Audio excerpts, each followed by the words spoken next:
ओम अखंडानंद संबोधो वंदनाद् यस्य जायते गोविंदं तमहं वंदे चिदानंदतनुं गुरुं शंकरं शंकराचार्यं केशवं बादरायणं सूत्रभाष्यकृतौ वंदे भगवन्तौ पुनः पुनः।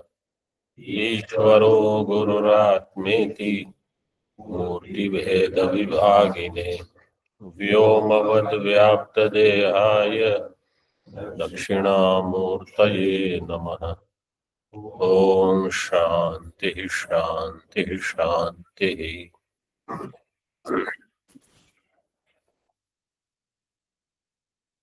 सर्व वेदांत सिद्धांत सार संग्रह में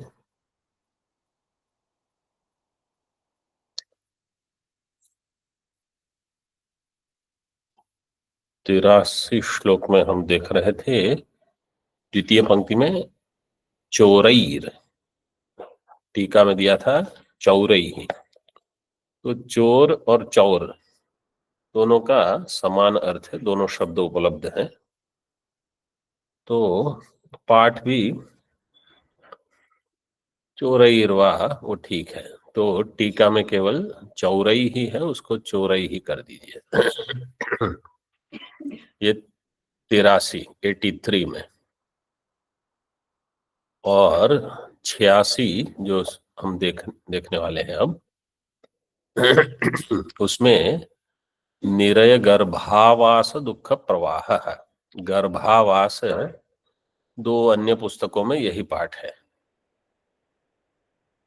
तो टीका में गर्भावास कर देना है।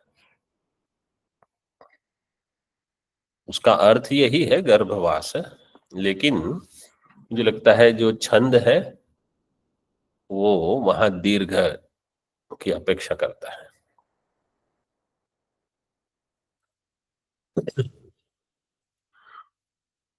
श्लोक का पाठ हमने कल किया था, इसको फिर से एक बार पढ़ लेंगे। 86 श्लोक एक साथ। सुखमिति मलराशौ ये रमते गेहे मय इव क्षेत्रपुत्रानुशक्त्या शिरपद इव तेषां मोक्षप्रसङ्गस्तुति दुःखप्रवशः। ये मलराशौ सुखम इति रमन्ते अत्र गेहे कृमय इव तलत्र क्षेत्र पुत्रानुशक्त्या रमन्ते तेषां सुरपद इव नैव मोक्ष प्रसंगः अपितु निरय गर्भावास दुख प्रवाहः।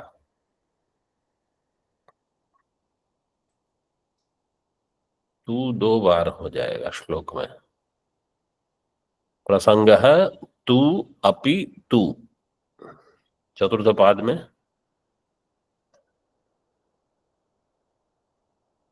तेषाम तू एक बार ऐसे अन्वय कर सकते हैं, तेषाम तू नैव मोक्ष प्रसंग है सूरपद इव अपितु निरय गर्भावास दुख प्रवाह है।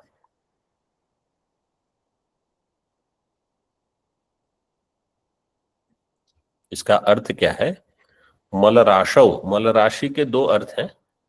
एक तो सीधे ही अर्थ है मल राशि मतलब हमारा शरीर जो कि मल राशि है, और यहां ये कलत्र क्षेत्र पुत्र ये भी सब मल राशि हैं जो अनात्मा है। तो देह में रमण करना अथवा देहासक्ति के कारण अन्य किसी में भी आसक्ति हो, ये सभी मोक्ष के प्रति बाधक होंगे, प्रतिबंधक होंगे। सूरपद इव तेषाम, देवताओं के जैसे सुख संपत्ति इत्यादि प्राप्त हो सकते हैं, पद की प्राप्ति हो सकती है, मोक्ष की प्राप्ति नहीं होगी। मोक्ष प्रसंग है नैव। और क्या होगा? निरय गर्भावास दुख प्रवाह है। निरय का अर्थ है नरक। निकृष्टम अयनम यस्मिन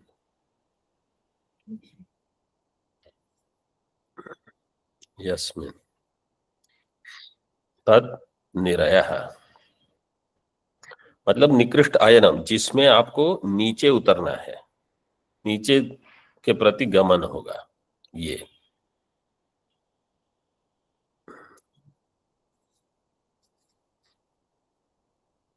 निरय गर्भावास दुख होगा। टीका। ये मलराशौ, मलस्य मलमूत्र पुरीषाणाम राशि ही तस्मिन मलराशौ। मल राशि का अर्थ है अपने शरीर में जो मलमूत्र आदि का थैला है। महात्मा लोग कभी कभी ऐसी भाषा बोलते हैं वैराग्य के लिए कि ये शरीर क्या है? मलमूत्र का थैला है।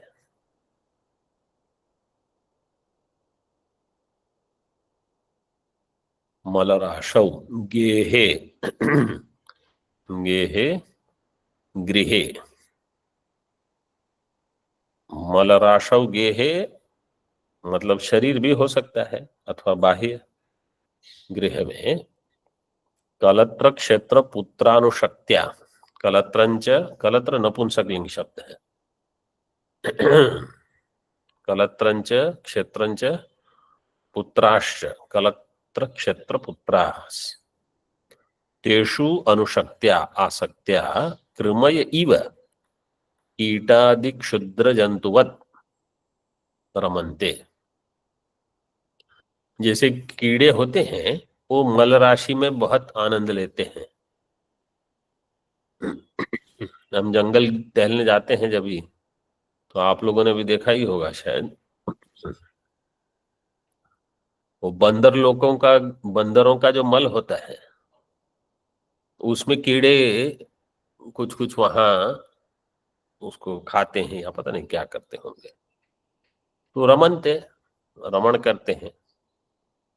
इसी प्रकार जो मनुष्य इन सब चीजों में ही रमण करते हैं, कलत्र क्षेत्र पुत्र, इन सब में आसक्ति होने के कारण कीटादि क्षुद्र जंतुवद रमन्ते तेषाम सुरपद इव सुखम नैव, नहीं, सुरपद इव सुखम नैव मोक्ष प्रसंग। देवताओं के जैसे कुछ सुख तो उनको प्राप्त हो जाएगा। अभिमान होगा सुख का, अरे मुझे ये मिल गया, वो मिल गया, मेरे पास क्या है। क्या हो? आढ्यो भी, आढ्यो अभिजनवान अस्मि कोन्योस्ति सदृशो मया यक्षे दास्यामि मोदिष्य। ये सब आसुरी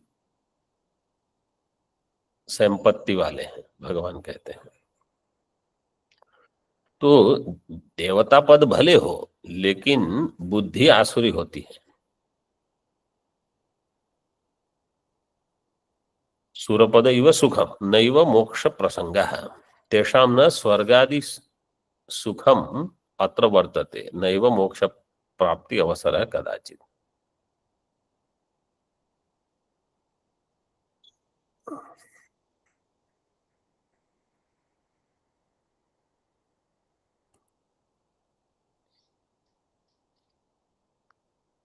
तेषाम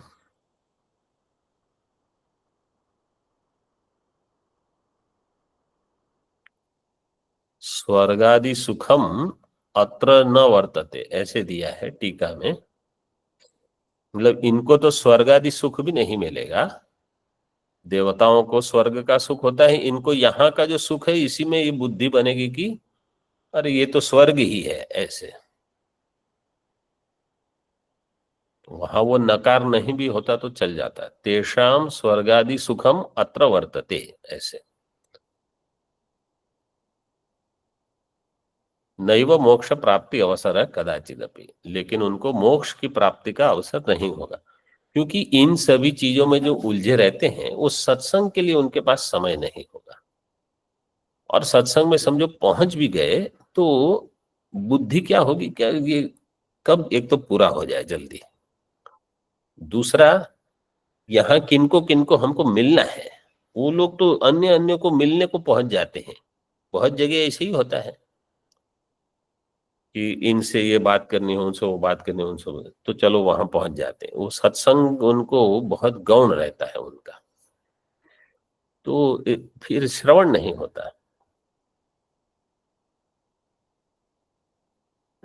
अपितु तैर निरय गर्भावास दुख प्रवाहो, वहां गर्भा कर दीजिए, है? निरय गर्भावास दुख प्रवाहो, निरयो नरकः गर्भावासादिनी दुखानि च तेषां प्रवाहो, निरय गर्भावासादि दुखानां प्रवाह, उनको तो यही प्रवाह मिलेगा। इसीलिए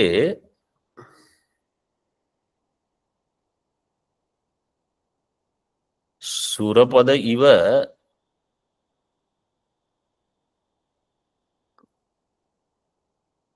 इस प्रकार का सुख भी उनको नहीं होगा। स्वर्ग का जो सुख है वो नहीं मिलके उनको नरक मिलेगा, ऐसे बताया है। और गर्भावास आदि दुख है, ये तो पहले ही हमने देख लिए सब, किस किस प्रकार के दुख होते हैं। निरय गर्भावासादि दुखानां प्रवाह एव प्राप्यते, यथा देवैः स्वर्गे स्थित्वापि मोक्षो नैव प्राप्यते, तद्वद अन्येषामपि जीवानां भोगेषु प्रसक्तानां अनिर्मोक्ष प्रसंग इति भावः। जैसे देवताओं के द्वारा स्वर्ग में रहने पर भी मोक्ष की प्राप्ति नहीं होती, इसी प्रकार ये अन्य जीवों का भी तद्वद अन्येषामपि जीवानां भोगेषु प्रसक्तानां अनिर्मोक्ष प्रसंग इति भावः, इनको मोक्ष की प्राप्ति नहीं होगी। अच्छा, ये तो कैसे देखा है देवताओं में, जैसे ब्रह्मास्त्र है और वारुणी देव जी गए थे वहां पे, ऐसे और भी जैसे यमराज हैं ऐसे, तो हाँ, तो वैसे उपनिषद में जहां भी ब्रह्म विद्या का प्रकरण है, मतलब सभी उपनिषदों में आप देखोगे ये सारे के सारे गृहस्थ ही गुरु हैं। उद्दालक मुनि और मुंडक उपनिषद में अंगिरस अंगिरस, उनके जो शिष्य थे वो भी गृहस्थ थे। याज्ञवल्क्य जी अपने आप में ही, जनक महाराज, तो उपनिषदों में यही बताया है। भगवान भाष्यकार को वहां प्रश्न उठाया गया है मुंडक भाष्य में कि आप कहते हो कि ये सन्यासियों की परंपरा है ब्रह्म विद्या में, लेकिन यहाँ तो सभी ब्रह्मा देवानाम प्रथम संबभूव विश्वस्य कर्ता, फिर अथर्वाय ज्येष्ठ पुत्राय प्राह, अथर्व ने अंगिरा को दिया, उसने अंगिरस को दिया, ये सभी तो गृहस्थ हैं। तो वहां भाष्यकार ने कहा कि उनमें गृहस्थ का लिंग नहीं है, मतलब गृहस्थ आश्रम में रहने वाली जो कामना जिनमें होती है, ये उन कामना से नहीं रहते वहां, ये बिल्कुल विरक्त होकर रहते हैं और इनकी बुद्धि ब्रह्म ज्ञान में ही लगी रहती है। तो जो ऐसे हैं उनके लिए ये सब नहीं है। ये सारे श्लोकों का वर्णन किसके लिए है? जिनकी आसक्ति है उनको वहां से हटाना है। भगवान का प्रयोजन ये है कि आप घर छोड़ सकते हो तो बहुत अच्छा है, नहीं छोड़ सकते आसक्ति तो छोड़ ही सकते हो। तो आसक्ति छोड़ने के लिए या तो हमको वहां दुख का अनुभव हो, तब हम कहेंगे कि नहीं ये नहीं चाहिए।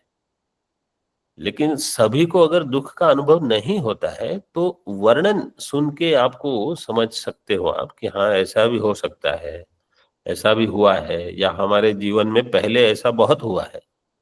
तो इस जीवन में नहीं समझ में आ रहा, ऐसा भी हो सकता है। तो इसको सुनकर कुछ कुछ ग्रहण अगर हो जाता है तो आसक्ति कम हो जाएगी धन के प्रति और स्त्री के प्रति। मुख्य तो यही प्रकरण चल रहा है। अब जैसे धन का प्रकरण आया था, याज्ञवल्क्य जी खुद पहुंच गए थे जनक महाराज की दरबार में, किस लिए? वो धन के लिए। तो अगर उनको उसकी आवश्यकता हुई तो वहां पहुंच गए, लेकिन उनको ये भी पता है कि ये सब भी छोड़ना है हमको, तो निकल गए फिर। तो जिस समय जो प्रसंग, उन ज्ञानी जिनको ज्ञान हो चुका है वो इसको सोच समझकर इसका उपयोग करेंगे। अगर गृहस्थ आश्रम में वो है तो, अगर छोड़ सकते हैं तो बहुत अच्छा है। लेकिन जो अभी इन चीजों में आसक्त है उनको तो इस उपदेश को ठीक ठीक ग्रहण करना ही है, चाहे वो गृहस्थ आश्रम में हो, चाहे किसी भी आश्रम में हो, ब्रह्मचर्य में हो चाहे सन्यास में हो। उनको कलत्र न हो, उनको क्षेत्र, हमारे आश्रम की जमीन है, हमारा आश्रम का ये, हमारा आश्रम का वो, उसी में लगे रहेंगे। पुत्र न हो, शिष्य हो, सेवक हो, मेरा सेवक मेरा सेवक, 100 बार वो सेवक का नाम लेंगे, इतनी आसक्ति रहेगी सेवक में। सुबह उठेंगे तब से सेवक चाहिए सोने समय, शयन समय तक। तो क्या है इसका अर्थ ये है कि आ, आ, आप निश्चिंत होकर जीवन जियो कि भाई कोई है नहीं है, शरीर चलेगा नहीं चलेगा कोई आपत्ति नहीं। तो कहीं कहीं हमको अगर ये बुद्धि बनती है कि ये है इसलिए मेरा सब ठीक है, सेवक है तो सब ठीक है, कलत्र है तो सब ठीक है, क्षेत्र है, धन है तो सब ठीक है, बोले कुछ भी हो सब ठीक नहीं है और सब ठीक नहीं हो सकता। ब्रह्म विद्या है, मैं ब्रह्म हूं इसलिए सब ठीक है, ये बुद्धि बननी चाहिए। बाकी कुछ भी हो सब ठीक नहीं है और ठीक नहीं हो सकता। मतलब अन्य चीजों में आपको समाधान नहीं देखना चाहिए, ये बताने का तात्पर्य है कि वहां समाधान मत ढूंढो, वो समाधान हो नहीं सकता। एक महात्मा से बात हो रही थी, स्वामी जी से बता रहे थे कि जिस उद्देश्य से वो कुंभ में गए थे, जिस वृत्ति को लेकर चले थे, बोले वो तो हुई नहीं। मैंने कहा वो अच्छा ही हुआ, क्योंकि अगर आप किसी अनात्मा में परिस्थिति बदलने से समाधान ढूंढ रहे हो तो इसका अर्थ है वेदांत की कोई महत्ता ही नहीं रही। उसी से अगर आपको समाधान मिल जाता तो वेदांत क्यों चाहिए? उसमें समाधान नहीं मिलेगा, उससे आप केवल थोड़े 2 कदम आगे बढ़ सकते हो। वहां समाधान अगर मिल गया तो वेदांत क्यों चाहिए आपको? तो ये अच्छा ही है कि हमको दुनिया में कहीं समाधान न मिले। देखो अगला श्लोक वही बताएगा, यथा देवैः स्वर्गे स्थित्वापि मोक्षो नैव प्राप्यते तद्वद अन्येषामपि जीवानां भोगेषु प्रसक्तानां अनिर्मोक्ष प्रसंग इति भाव है। आगे देखिए, येषामाशा निराशा स्यात् येषां आशा निराशा स्यात् आपत्य धनादिषु तस्य धनादिषु येषां सिद्ध्यति नान्येषां तेषां सिद्ध्यति नान्येषां आशा विमुखी गतिः। शान्तिमुखी गतिः। येषामाशा निराशा स्यात् दारापत्यधनादिषु तेषां सिद्ध्यति नान्येषां शान्तिमुखी गतिः। भगवान भाष्यकार भी देखो शब्दों की रचना, पूर्व श्लोक में कहा कलत्र क्षेत्र पुत्र, इस श्लोक में कहा दारा अपत्य धन। उनके पास शब्दों की कोई कमी नहीं है। येषाम दारा अपत्य धनादिषु आशा निराशा स्यात् तेषां मोक्षाशाभिमुखी गति ही सिद्ध्यति न अन्येषाम्। जिनको दारा मतलब पत्नी, अपत्य पुत्र, धन आदि में निराशा हो जाए, मतलब इनकी आशा निराशा में बदल जाए, उनको मोक्षाशा अभिमुखी गति ही सिद्ध्यति तेषाम सिद्ध्यति। ऐसे साधकों को मोक्ष के प्रति अभिमुख होकर गति उनकी सिद्ध होगी, मतलब उनका इस मार्ग में आगे बढ़ना होगा, प्रयाण कर सकते हैं, न अन्येषाम्। क्योंकि अगर आपकी कहीं ना कहीं आशा बंधी हुई है कि नहीं नहीं वहां सब ठीक हो जाएगा, इसके होने से सब ठीक हो जाएगा, उसके होने से सब ठीक हो जाएगा, तो आपको कभी ये नहीं लगेगा कि मैं ब्रह्म हूं इसलिए सब ठीक है, मैं अनात्मा हूं, ये अन्य अनात्मा के संपर्क में अथवा संसर्ग से सब ठीक हो जाएगा, ये अन्य अनात्मा के संसर्ग से सब ठीक हो जाएगा। तो आप अनात्मा में ही समाधान ढूंढ रहे हो, आपका क्या होगा? कुछ नहीं होगा। अनात्मा में समाधान न मिले हमको,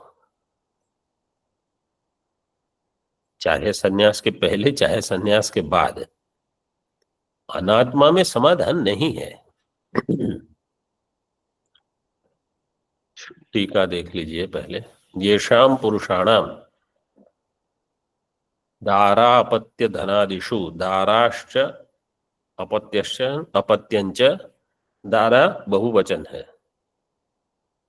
दाराश्च अपत्यंच धनंच दारापत्य धनानि तेषु दारापत्य धनादिषु आदिपदात् अन्येषु सर्वेषु अत्यंत इष्टेषु दास वर्गादिषु। क्योंकि ये बहुत जगह पत्नी में अथवा पति में इतनी श्रद्धा नहीं होती जितनी अपने उनके दास में रहती है कि वो ठीक कर देंगे सब।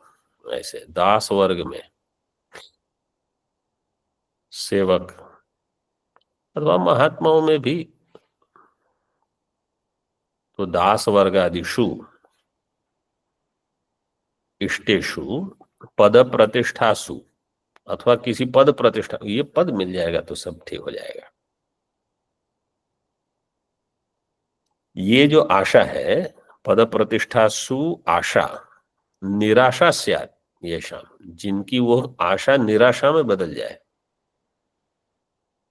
बोले आप तो कहते हो हम निराशावादी हो जाएं। निराशा का अर्थ क्या है?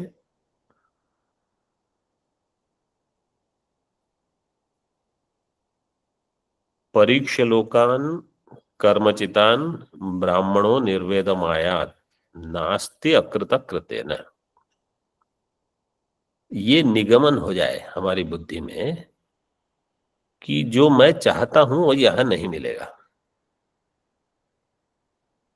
मैंने इतनी परीक्षा कर ली जगत की कि जो समाधान मुझे चाहिए वो इस जगत में नहीं मिलेगा। इस जगत में मतलब इस लोक में, अमूत्र लोक में भी नहीं मिलेगा। तो इस जगत के प्रति मैं निराश हो जाऊंगा कि यहां तो कुछ उत्तर नहीं मिलेगा।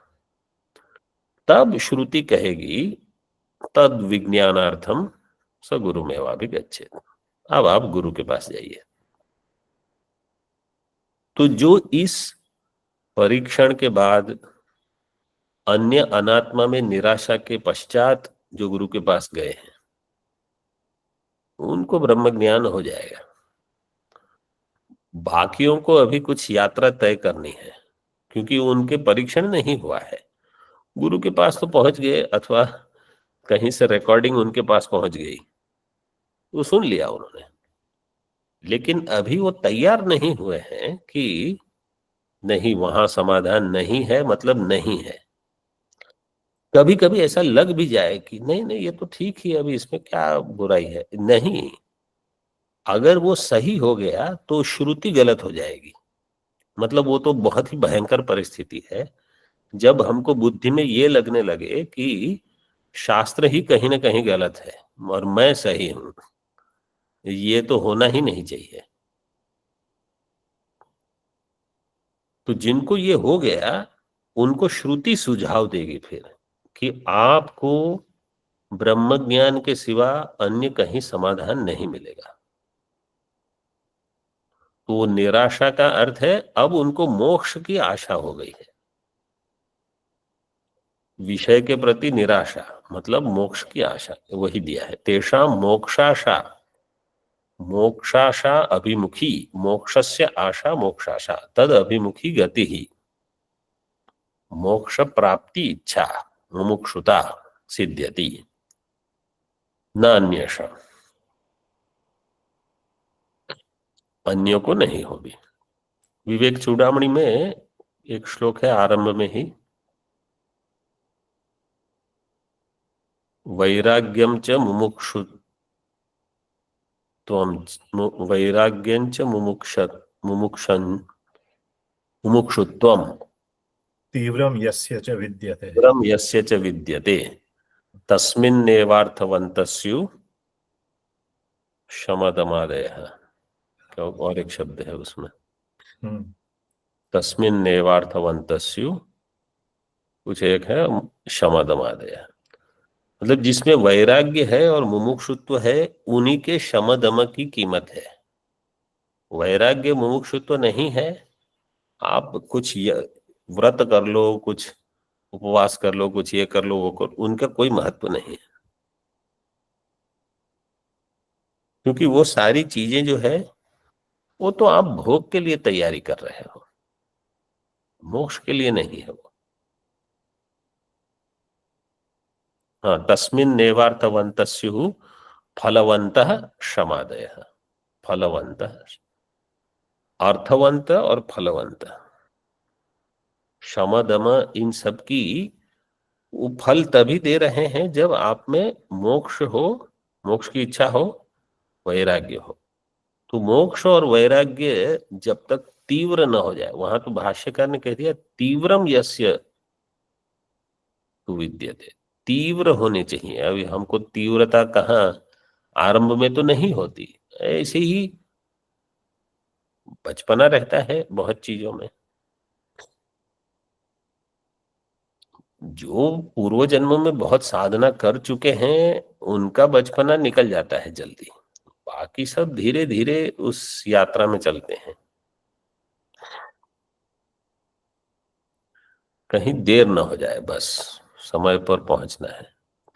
उक्तं ही गीतायाम असक्तिरन विश्वंग पुत्रदार गृहादिषु। देखो अभी यहां भी भगवान ने ही कह दिया कि इन सब के प्रति असक्ति मतलब आसक्ति का अभाव हो। पुत्रदार गृह, वही शब्द जो यहाँ भाष्यकार दे रहे हैं, दारा अपत्य धन कलत्र क्षेत्र पुत्र, ये सब भगवान ने ही कहा है। मतलब कोई ये न समझे कि ये क्या भाष्यकार सब ऐसे ही बताते रहते हैं, हम इनको नहीं पढ़ेंगे, हम गीता पढ़ेंगे। वो वहां वही दिया है, सत्कर्म क्षय पाप मनां श्रुतिमतां सिद्धात्मनां धीमतां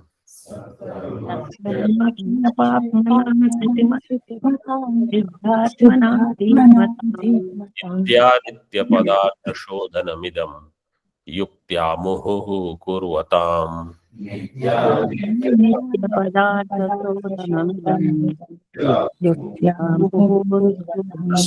बुद्ध महाविरक्त्य सिमतां मोक्षैककांक्षावताम्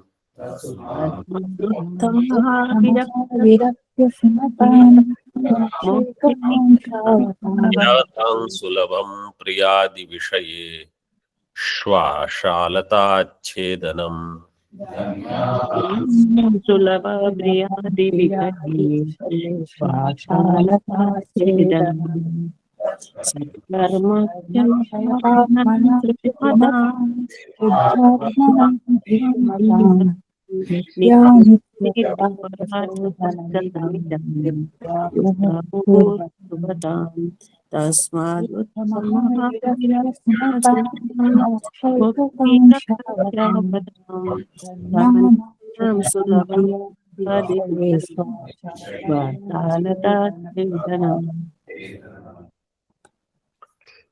ये षष्ठी बहुवचन में है लगभग सारे पद। सत्कर्म क्षय पापमनाम श्रुतिमताम सिद्धात्मनाम धीमताम युक्त्या मुहुः कुर्वताम धन्यानाम मोक्षैककांक्षावताम असीमताम। ये सब, इन सब का क्या है? प्रियादि विषयेषु आशालताच्छेदनम सुलभम। ये जितने प्रिय विषय हैं, पुत्र कलत्र मित्र बंधु सब, इनके प्रति जो आशा रहती है उनका छेदनम, आशालता, उसका छेदनम इनके लिए सुलभ होगा। कौन है? उनका वर्णन ये है सब। सत्कर्म क्षय पाप मनाम, अन्वय तो सीधे ही जैसा है लगभग वैसे ही है। सत्कर्म क्षय पाप मनाम श्रुतिमताम सिद्धात्मनाम धीमताम नित्यानित्य पदार्थ शोधनम इदम युक्त्या मुहुः कुर्वताम तस्माद उत्थ महाविरक्ति असीमताम, असीमताम असी वाले, असीमत मोक्षैक कांक्षावताम धन्यानाम प्रियादि विषयेषु आशालताच्छेदनम सुलभम। उनके लिए ये आशालता का मतलब, जिसको असंग शस्त्रेण दृढ़ेन छित्त्वा कहा है, कहीं ना कहीं कुछ तो काटना पड़ेगा आपको। आसक्ति को काटना है, वो काट सकते हैं। तो सब छोड़ के निकल जाना कहीं से भी, जहां आपको लगता है कि अब आगे बढ़ने का इतना अवसर नहीं है साधना में, तो आप कहो बस इसको छोड़ दो। उसके लिए बल चाहिए, बहुत बल चाहिए। वही है महाविरक्ति असी।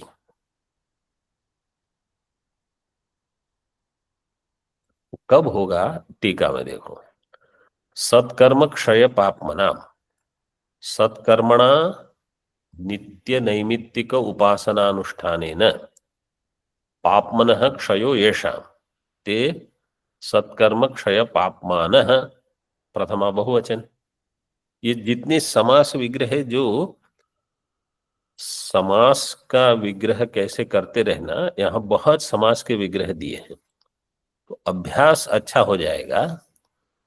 जैसे सत्कर्मणा तृतीया तत्पुरुष, फिर सत्कर्म पद दिया है समस्त पद में, सत्कर्मणा। अब सत्कर्म क्या है? नित्य नैमित्तिक और उपासना, ये सब सत्कर्म है। उसके अनुष्ठान से, कर्मणा का अर्थ है अनुष्ठान है ना। पापमनः क्षयो येषाम, क्षय पापमनाम, सत्कर्म क्षय पापमनाम दिया है। तो पापमनः क्षयः, पापमनः क्या विभक्ति है? पंचमी।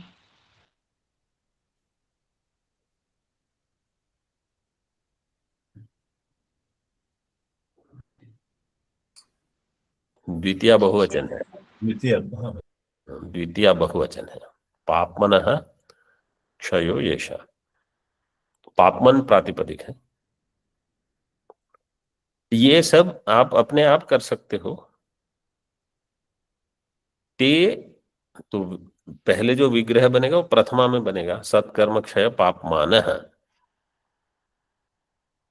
फिर तेषाम, षष्ठी बहुवचन, सत्कर्म क्षय पापमनाम श्रुतिमताम, श्रुतिमताम वेद वेदांग अधीतानाम।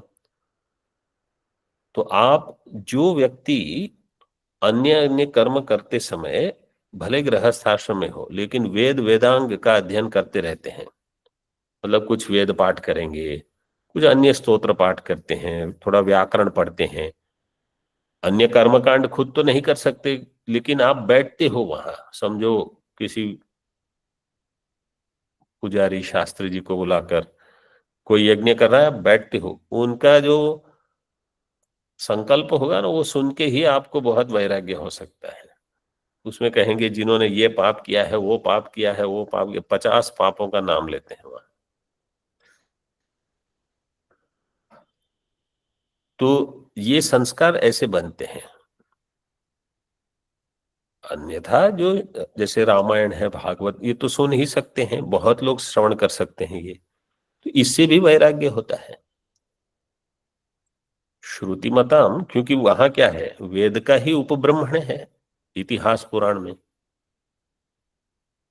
वेद वेदांग अधीतानाम सिद्धात्मनाम, सिद्ध आत्मा, आत्मा का अर्थ है अंतःकरणम, अष्टांग योगादि साधने ही, और थोड़ा कुछ कोई प्राणायाम करता है, आसन करता है, कुछ यम नियम से जीवन जीते हैं, उनको भी वैराग्य शुरू हो जाता है। अच्छे अच्छे साधक होते हैं। सगुण ब्रह्म उपासने न वा तेषाम, अथवा देखो ये अन्य साधन, एक है अष्टांग योग। देखो पहले कौन सा दिया, नित्य नैमित्तिक कर्म, उसके पश्चात वेद वेदांग अध्ययनम। तो समझो वेद वेदांग नहीं भी हो तो भी इतिहास पुराण ये तो हो ही सकता है। और थोड़ा थोड़ा जैसे गीता का पाठ कर लिया, विष्णु सहस्त्र नाम है, शिव महिम्न है, ये करते करते फिर एक अष्टांग योग की साधना और सगुण ब्रह्म उपासना, मतलब ईश्वर में भक्ति हो, ये सब जो करते रहेंगे, तेषाम सिद्धात्मनाम धीमताम बुद्धिमताम, बुद्धिमताम विचारशीला नाम। अब आप विचार तो करोगे ही कि ये ऐसे कैसे हो गया, इनके जीवन में क्या घटना घटी, हमारे जीवन में क्या हो रहा है, दुख कहाँ से आता है। ऊहापोह विचक्षणा नाम, बार बार अन्वय व्यतिरेक करते रहेंगे कि ऐसा कैसे हो गया जीवन में। मुहुः पुनः पुनः अनेकधा युक्त्या इदम नित्यानित्य पदार्थ शोधनम,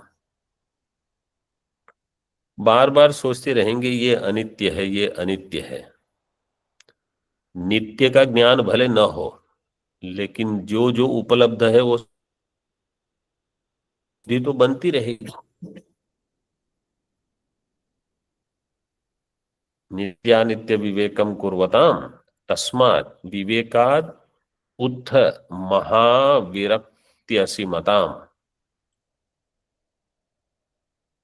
तस्माद उत्थ कहाँ है, तस्मात मतलब विवेकात, वो विवेक से जो उत्थित होगी वैराग्य रूपी असी तलवार, महाविरक्त्यसिमताम,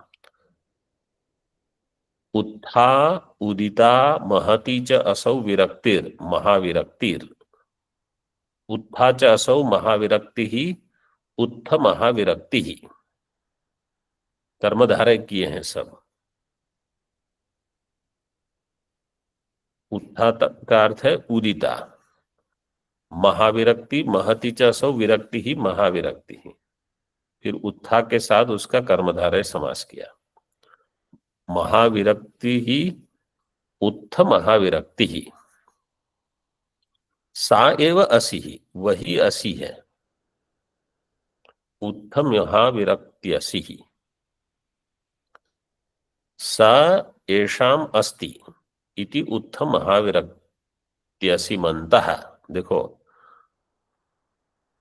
मतुप लगाया, असीमंत, महाविरक्ति असीमत, उसका बहुवचन हो जाएगा प्रथमा में असीमंत, उसका षष्ठी तेषाम उत्थ महाविरक्ति असीमताम। इसका अर्थ भी केवल समास विग्रह करके तृप्त नहीं हो जाना है, इसका अर्थ है कि जिनको बहुत वैराग्य हो चुका है। वैराग्य क्यों हुआ है, क्योंकि उन्होंने कुछ नित्य नैमित्तिक उपासना अनुष्ठान किए हैं, सगुण ब्रह्म उपासना की है, अष्टांग योग किया है, वेद वेदांग का अध्ययन किया है। इन सब से विचारशील बुद्धि बनती है, फिर उस विचार से वैराग्य की प्राप्ति। महावैराग्य स्वरूप खड्ग प्राप्तानाम, असी का अर्थ है खड्ग, मोक्षैक कांक्षावताम, उसका फिर पर्यवसान होगा इसमें कि मुझे केवल मोक्ष चाहिए और कुछ नहीं चाहिए।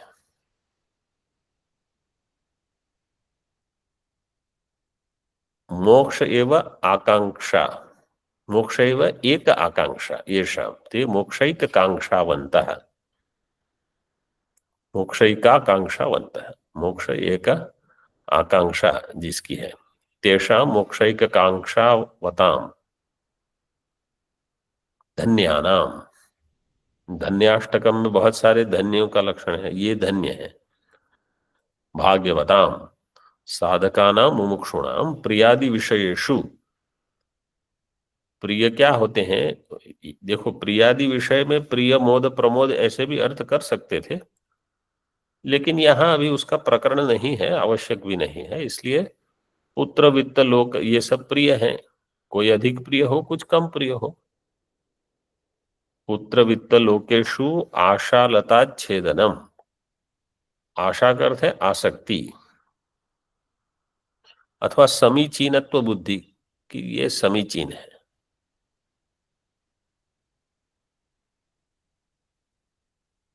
आशालता छेदनम, आशा आसक्ति ही एवं लता, तरुवल्ली तस्याच्छेदनम, आशालता छेदनम। आशालता मतलब इस प्रकार की एक आशा रहती है कि इससे सब समाधान हो जाएगा, उसका छेदनम सुलभम भवति केशाम न अन्येषाम इति वेदांत निश्चय है, अन्यों से ये नहीं होगा। हमको लगता है हमको क्यों ना कह रहे हैं, मैं भी कर सकता हूं। जैसे ये द्रोणाचार्य का जो दृष्टांत है, अर्जुन वगैरह सब वहां खड़े थे, युधिष्ठिर आए सबसे पहले, ज्येष्ठ भ्राता है, अथवा दुर्योधन ही पहले पहुंच गए होंगे, धनुष आगे क्या देख रहे हो, बोले ये देख रहा हूँ, वो देख रहा हूँ, वो देख रहा हूँ, मुझे बताओ मैं छोड़ू बाण पक्षी को मारने के लिए। गुरु ने कहा नहीं तुम रहने दो, अभी अभी अभी तुमको यहाँ वहां सब दिख रहा है, तुम कहाँ करोगे। युधिष्ठिर ने पूछा, युधिष्ठिर ने जब उनको पूछा गया क्या देख रहे हो, बोले ये देख रहा हूँ, आपको भी देख रहा हूँ, बोले छोड़ दो। तो ऐसा नहीं है कि उन्होंने पहले से निश्चय कर रखा था कि केवल अर्जुन को ही मैं हाँ कहूंगा, बाकी सबको ना कहूं। ये मूर्ख लोग ऐसे सोचते हैं। वो गुरु को पता है कि बेकार में क्यों एक बाण व्यर्थ छोड़ना जहां लगेगा कहीं और। तो तेषाम एव सुलभम न अन्येषाम, तो गुरु जानते हैं कि नहीं होगा, तो उनमें कुछ उनको कहीं राग द्वेष है ये आवश्यक नहीं है, वो उनकी समझ है, अच्छी है। और जब हम अपने आप में तैयार रहेंगे तो हो जाएगा। ठीक है, यहां तक रखते हैं। ओम पूर्णमदः पूर्णमिदं पूर्णात् पूर्णमुदच्यते पूर्णस्य पूर्णमादाय पूर्णमेवावशिष्यते। ओम शांति शांति शांति। शंकरं शंकराचार्यं केशवं बादरायणं सूत्रभाष्यकृतौ वन्दे भगवन्तौ पुनः पुनः। ईश्वरो गुरुरात्मेति मूर्तिभेद विभागिने व्याप्तदेहाय दक्षिणामूर्तये नमः। ओम शांति शांति शांति।